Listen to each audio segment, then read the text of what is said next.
Hi, welcome to Moon Torch channel. When it comes to losing weight, all we hear is protein. Protein, protein, protein everywhere. Yes, especially for women over 40s, over 50s, that is one of the biggest keys. But the question is, how much protein do we need? Do I have to calculate every single little meal, every single little snack that I have? Is there a way to simplify this and still be able to torch that fat and have the body recomposition you're looking for? The answer is yes. There is a simple way. And in this episode, I will share with you what I do and how it helps me. What I have to say might not work for everyone. There are different ways for the same result, but I found that every body will respond differently to everything. And if you in particular like to do more of a strict approach, more uniformed, you like to calculate things, that makes it easier for you. I definitely done that and it didn't work for me. I like to take approach with ease and it works. What harm can it do? I've done my share of time of hiring a coach. They would give me a spreadsheet of calories I need to take, the macros, the carbs, the fats, the protein, and I will follow that to the T. I'll be very strict. I was very crazy about this, and at one point I was so obsessed with this. I would have a plate and I'll measure out every single protein, every single macro, and my plate is perfect. And when my husband will come around, he likes to share food. He'll grab something off of my plate and he will share something off of his plate. And when I was in that strict routine, that was a no-go. He will come and just take a little bite off my plate saying, "Oh, that's good, let me give it a try." And I'm like, uh-oh, my macros are gone. It's not what it's supposed to be. It's not by the number. It's not what the coach told me to have. It's a little bit off. Nothing's gonna work anymore. And I was obsessed and I was worried. And every day I lived in constantly thinking about what am I gonna have? How I'm gonna meet those macros? How I'm gonna meet those protein numbers? And that was high. Those protein numbers are high. And yes, you do need a lot of protein, but I really was struggling to consume that much amount of protein every single day. And before I would be able to have my next meal, I'm still full. I felt stuffed still from the last meal. And I need to consume my next meal. I'm not even hungry. And I'm consuming that meal. I'm not enjoying it because I'm not hungry. And I ran circles and circles, the same cycle, and I would feed myself with my macros that I was supposed to have. Supposedly it's good for me. I'm busy mom and I'm running the house, I'm taking care of the kids, I have work, I've got things to do, and it really consumed a lot of energy, a lot of thinking, a lot of prepping, a lot of calculating, a lot of worrying about how much protein am I gonna have, am I hitting the goals? By the end of the day, my number will still be low for my protein count, and so I'm just like scrambling around the kitchen trying to figure out how can I get that last 40-50 more grams of protein that I couldn't take throughout the day. It was tiring, and I have to admit, I like fresh food. I like when I eat food that was just cooked.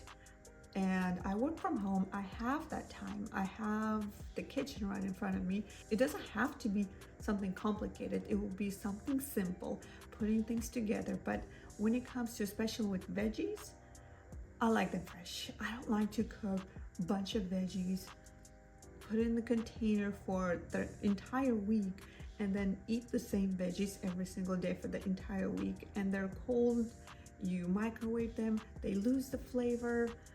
It just doesn't work for me. Maybe some people, they don't care. They're okay with microwaving their veggies. I like them fresh. It just tastes so much better. But what that journey did for me is I learned about food. I learned about How much protein is in the food? How much protein is in one egg?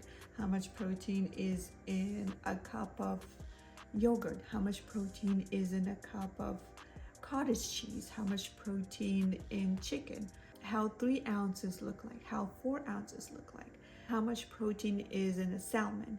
Not every protein source is created equal.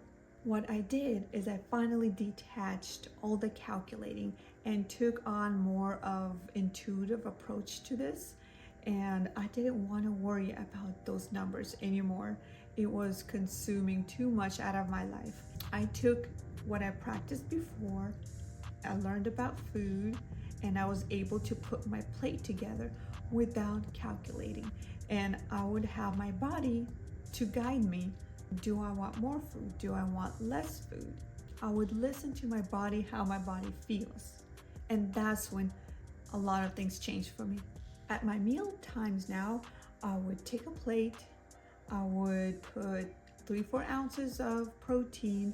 It depends also on how hungry I am. If I'm more hungry, I'll put a little bit more. If I'm less hungry, I'll put a little bit less. I will put then plant-based food, and also it's based on my hunger, how hungry I am. And on top of that, sometimes I'll throw an avocado. Sometimes that will make it daily. I love my avocados, but I definitely stopped worrying about the numbers. What I didn't worry about my plate is carbs. I don't need to worry about carbs. I'll find those carbs somewhere. Maybe I'm with the kids and I'm having those French fries, sharing with them. Maybe I'm with friends. Carbs are gonna find their way in. And protein has some carbohydrates in there. Vegetables are the carbs. I like carrots on my plate. I like sweet potato on my plate. And that is carbs, my friends. I don't have food that's off limits. Maybe I will do it in a smaller portion. But what I do is I will think ahead of time. I want to have that croissant, I'm gonna have that bagel. I will have protein first before I'll have something else. I really try not to throw down carbs on an empty stomach. Especially on a vacation, I want to enjoy the food. I don't want to calculate while I'm on vacation. I don't want to sit in the restaurant, half the menu or 80% of the menu I can have only this salad with this simple chicken, which is great, you can have that, but I don't want to do that throughout my entire vacation. I want to enjoy the flavors. I want to have authentic food. I want to have that bread with the awesome olive oil that they have. And I have very much of a sweet tooth, and I will enjoy my dessert on my vacation or here time to time. The other thing that I changed while I was on this journey is I really let my body guide me. If I'm hungry, I will eat. If I'm not hungry, I won't eat. If I'm hungry a little bit, then my meal of that day or that lunch will be smaller. If I'm had a big workout and I'm hungry for dinner, my plate will be bigger, or maybe I will throw in some snacks in between. I love being hungry. Not super hungry where you just want to eat everything inside, but I just want to be hungry just enough to be able to enjoy my meal. So much more fun that way when you let your body guide you. Then after you eat, you feel full. I'm not saying crazy full, but you feel satisfied and it feels good, and you're still light. We'll wait till the food will digest before you're gonna consume another meal. And I love how this process went for me. I've been doing this for quite some time, and the changes were great. I've been gaining muscle, I've been losing fat, I've been feeling tighter. My core feels nice and tight and strong. In general, I feel much lighter because I think I'm not stuffed and bloated all the time the way I was with so much amount of protein that I was consuming. And keep in mind that most of my meals, Monday through Thursday, I would have it clean. I would have homemade cooked prep meals. Not prep ahead of time, but maybe if I cook chicken, for example, a chicken breast, then I will eat that the next 3 days, maybe 4 days, depends how much I have. but vegetables are always fresh and it's always home cooked. It's not processed food, it's not food out of the bag, it's home clean food. On the days of Friday, Saturday, Sunday, I will chill out. It's more, I would be still healthy and still eat clean, but all bets are off. If somebody pops a bottle, don't forget to pour it in my favorite glass. If my son brings a cheesecake from Costco, my favorite, taxes, I want a slice on my plate. I will definitely have some of the foods here and there, but I won't bench on it. I won't sit down and have 3-4 slices of pizza and another serving of cheesecake. I'm not gonna go crazy on it because I know there'll be another day where I can have another slice of pizza, another slice of cheesecake, some French fries. I don't say no to these food, but I will do it in moderation. I would say close to 80-20. I'll do close to 80-20, maybe even 90 and 10, 85.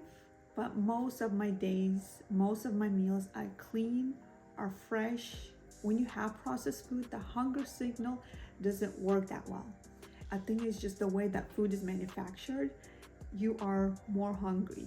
You will eat plenty where it has that much more calories than you realize in that little plate, in that little portion. It has enormous amount of calories and you consume that and you still feel hungry. And where that is where people get in trouble, because they'll have some of that and more of that, and then, well, I'm still hungry and my hunger signal didn't come off yet, so I will have another slice. I still look like I still have room, but that's where it is the danger zone. When it comes to processed food, when it comes to junk food, it's better to portion out. Maybe sometimes read it on the box. What's the portion amount? Have that. Don't have more than that, because you will be hungry afterwards. Go and grab your clean protein. If you try to calculate your macros, if you try to calculate your protein and it was just not working for you, try this. Try by starting off your plate with clean protein and plant-based food. If you want to try to create calorie deficit in your plate, you should not add that rice that you usually have or the pasta.